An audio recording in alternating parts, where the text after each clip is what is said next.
Andrés, bienvenido, buenas tardes. Gracias, Sergio, gracias por la invitación y verdaderamente resumiste perfectamente lo que estamos vivenciando desde la abogacía y la justicia ante estas manifestaciones absurdas, totalmente repudiables, falaces, que tienden a estigmatizar, descontextualizada absolutamente, ajenas a la realidad, que tienden a estigmatizar la labor de miles y miles de profesionales de la abogacía que ni más ni menos se encargan de velar por la defensa de aquellos que necesitan que sus derechos sean reconocidos y que no sean recortados. Y justamente advertimos este fin de semana en un acto político en la ciudad de San Nicolás, donde el presidente de la Nación, como vos bien referiste, tildó a los profesionales de la abogacía que hacen derecho del trabajo como caranchos. Y verdaderamente esto, más allá de resultar totalmente irrazonable, alejado de la realidad, claramente que resulta una excusa para no hacerse responsable de la desacertada política pública que degrada el mercado de trabajo, que no genera trabajo de calidad y verdaderamente esto redunda en perjuicio de aquellos que más necesitan la protección del ordenamiento jurídico y de los diversos poderes de Estado, como son la parte más débil, que es la parte trabajadora. Y verdaderamente, si nosotros advertimos que a lo largo y a lo ancho de la República Argentina, el mercado laboral, claramente que existen una enorme cantidad de conflictividad laboral. Ahora bien, esa enorme cantidad de conflictividad laboral como consecuencia de la inobservancia de las normas, por ejemplo, un empleador que echa a un trabajador y no le paga la indemnización cuando le corresponde. O que precariza. O que precariza, efectivamente. Una persona que sufre un accidente de trabajo y la aseguradora de riesgo del trabajo no le otorga las prestaciones para curarse, ni tampoco le paga la indemnización para afrontar los gastos que necesitan para obtener la rehabilitación. Y claramente esos casos cuando una persona siniestrada, una persona que se le quebrantan sus derechos concurre a un estudio jurídico, bueno, el abogado a partir del asesoramiento le brinda las herramientas para que, bueno, o cobre lo que le corresponda o se le reconozcan sus derechos. Y voy a lo que mencionaba antes, de la enorme cantidad de conflictos existentes, pocos, muy pocos, significativamente transitan en el ámbito de la justicia laboral. Todos conocemos amigos, allegados, familiares que trabajan en relación de dependencia, cuyos empleadores no le pagan horas extras, no cumplen con la normativa de higiene y seguridad, como vos bien manifestaste, se encuentran precarizados al estar en negro, llamado coloquialmente, o en lugar de estar registrados como corresponde en función de la realidad, es decir, trabajan 8 horas y muchas veces lo inscriben media jornada. La gran mayoría no reclama porque tienen temor y nadie quiere estar en conflicto. Sí hay casos supuestos donde, bueno, evidentemente no queda otro más remedio que acudir ante la justicia y por eso los abogados... Casos extremos siempre. Siempre existe y los abogados lo único que hacemos es canalizar los problemas para que se le reconozcan los derechos a las personas trabajadoras. Y ahora bien, cuando habla los caranchos laborales, los abogados laboralistas, como que somos los que provocamos la falta de inversión en la República Argentina o como que somos los que ocasionamos la degradación del mercado. Ahora bien, fíjate vos que todo transita, toda demanda judicial, por ejemplo, llevada adelante por un trabajador, transita en el ámbito de un proceso judicial. Ese proceso judicial que se encuentra compuesto por quien reclama y quien resulta reclamado, es decir, la parte demandada, donde existe el derecho de defensa, donde existen también etapas de prueba, donde si uno postula algo, lo tiene que acreditar y después un juez que dice quién tiene la razón o quién no la tiene. En el sentido de que no es que la abogacía laboralista crea o fantasea juicios, caranchea para que, bueno, justamente fundir empresas. Es un absurdo, es totalmente desatinado y atenta contra la dignidad de muchos trabajadores, abogados que verdaderamente llevan adelante su trabajo con honradez, con integridad y con decencia.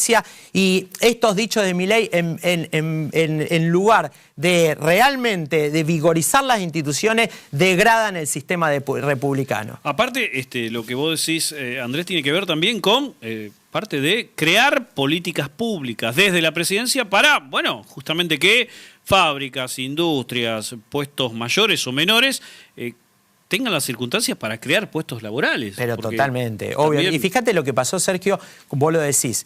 Desacertadas políticas públicas, lo marcás perfectamente. Fíjate lo que aconteció con la ley base. Ley 27742. puesta en vigencia desde el 9 de julio del año pasado, 2024. ¿Se generó más empleo? ¿Hay mayor grado de formalidad? No, por el contrario. Políticas públicas desacertadas. Y fíjate vos, se derogaron sanciones que estaban impuestas por leyes anteriores que de alguna manera sancionaban, leyes que sancionaban el empleo sin registrar, el trabajo precarizado. Hoy es lo mismo cumplir que no cumplir. Y eso llevó claramente a un mayor grado de informalidad. Entonces, el que cumple con la ley, que muchos empleadores y empresarios cumplen con la ley, es muy difícil que transiten o que sean llevados a la justicia laboral. Aquellos que no, bueno, sí, por supuesto, tienen que hacerse cargo de la consecuencia y pagar lo que corresponde. Si no lo hacen voluntariamente, un juez se lo tiene que exigir a partir de la demanda de un trabajador. Ahora, cuando se habla por ahí tan livianamente de la existencia de una industria del juicio, ¿existe realmente un aparato, porque es lo primero que me imagino, un aparato de abogados y abogadas esperando a ver que venga un trabajador para decir quiero hacerle un juicio a un patrón? Claro. No existe sistemática. Pero por supuesto que no existe, es un desatino, es falaz, es mendaz, verdaderamente como que nosotros estamos en la puerta, como vos bien manifestás, de las fábricas, esperando que un trabajador salga para asesorarlo o para ofrecerle un juicio. Ofrecerle un juicio, pero es una barbaridad, porque nosotros cuando un trabajador concurre al estudio jurídico también le hacemos conocer cuáles son las consecuencias si su reclamo resulta rechazado. También tiene que pagar el trabajador si pierde un juicio. Tiene que pagar todo lo que se llama costas del proceso, es decir, los honorarios de su propio profesional, claro, como del profesional y la que burocracia atiende, del Estado. Y toda la burocracia del Estado. Entonces, no es gratuito salir de un juicio ni tampoco hacer un juicio. Por lo tanto, y reitero, a nadie le gusta estar en conflicto. Entonces... Aparte, Andrés, me imagino que el juicio es como la última instancia, como vos decís. Exacto. Llegás a un estudio y le decís, mirá, tenés esta opción primero, si no resulta vamos con esto, y el último recurso es... Pero ni hablar, mira, Sergio, como dije anteriormente, el enorme índice de incumplimientos que advertimos en la esfera laboral en la República Argentina es evidente. Entonces, esas cantidades de inobservancias, quebrantamiento de las normas laborales, no van la mayoría en la justicia laboral, no transitan en los procesos laborales, sino que se resuelven en otra contienda o los trabajadores directamente no reclaman. Sí, claramente que hay un ínfimo porcentaje de la gran cantidad de relaciones laborales existentes que, bueno, tienen la valentía de llevar adelante el reclamo de sus legítimos derechos. Y si no tienen los legítimos derechos, directamente se rechaza la demanda. Entonces, hablar de industria del juicio laboral, yo creo claramente que esto es con una intención. Primero, sacarse el sayo de la responsabilidad de las desacertadas políticas públicas implementadas, y también tienden a lograr la flexibilización de una normativa laboral que hoy protege verdaderamente más o menos eficiente a la parte más débil. Y hacia allí hay que apuntar, o sea, hacia el dictado de normativa que proteja al sector más vulnerable, que es la parte más trabajadora. Por eso la normativa laboral tiene una regulación diferente de una normativa del orden civil, porque no estamos hablando de dos personas que se sientan a negociar en pie de igualdad. No, claro. Un trabajador concurre a una empresa para trabajar porque lo necesita. Necesita el salario para vivir, tanto él como su grupo familiar. Entonces estamos hablando de una situación de disparidad que por eso el Estado interviene para tratar de nivelar esas diferencias preexistentes y que verdaderamente quien posee los medios de producción o tiene mayor poderío no imponga las condiciones de trabajo que generen una vulneración de la dignidad de la parte más débil. Hoy la ley de contrato de trabajo, Andrés, sigue siendo una ley sabia con todo lo que tenía dentro de su espectro, de su imperio, como dicen los profesionales del derecho. Sí. En estos tiempos que se viven con tanto avasallamiento a los derechos laborales, ¿sigue teniendo esa sabiduría la ley de... Bien, muy buena pregunta. Desde ya que sí, y claramente estamos hablando de una ley que tiene 51 años de vigencia y claramente se han producido enormes transformaciones en el mundo en general y en el mundo laboral en particular. Por supuesto que necesita un ayornamiento de muchas instituciones del derecho del trabajo. Ahora, todas las modificaciones, transformaciones, no tienen que implicar una degradación de los derechos de las personas más vulnerables, de los trabajadores, sino por el contrario. Por ejemplo, hay que contemplar muchas de las situaciones que hoy vivenciamos, tales como los trabajadores de las aplicaciones, no las quiero nombrar para no pasar el chivo, pero las vemos un montón de motos circulando por la calle o bicicletas que están en una situación de enorme fragilidad.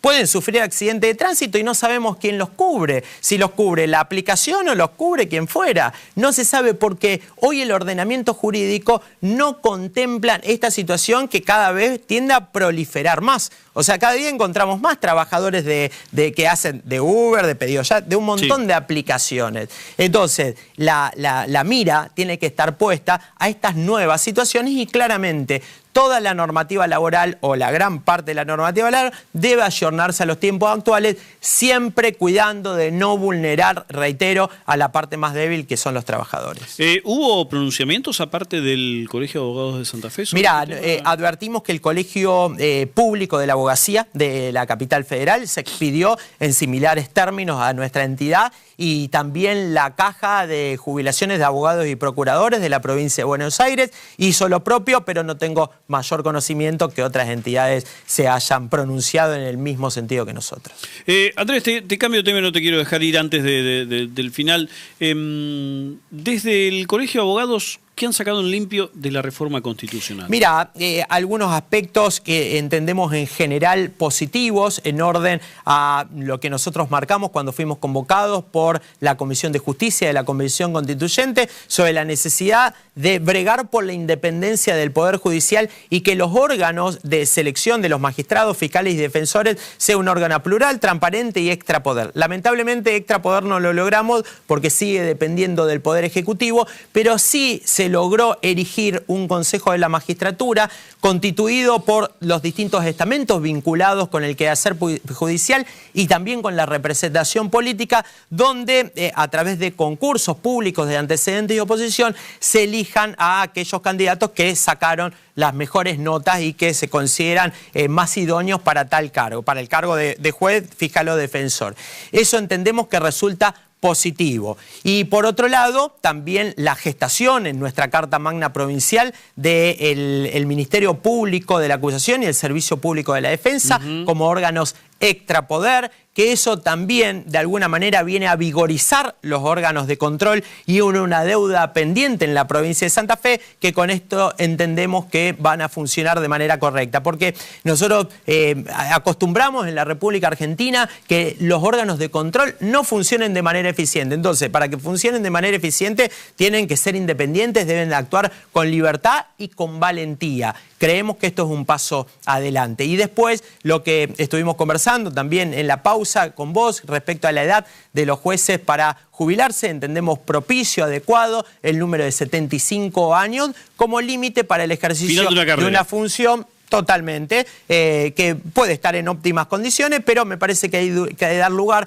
a la renovación. Exacto. Y también uno llega a determinada edad ya con cierto cansancio y eso implica un desmedro para la labor que está desarrollando y ni más ni menos impartir justicia. Obviamente. Así que entendemos bastante razonable, vamos a ver cómo funcionan en la práctica todos estos cambios, que muchos de ellos dependen de la sanción de numerosas leyes que, bueno, van a reglamentar el ejercicio de cada una de las reformas.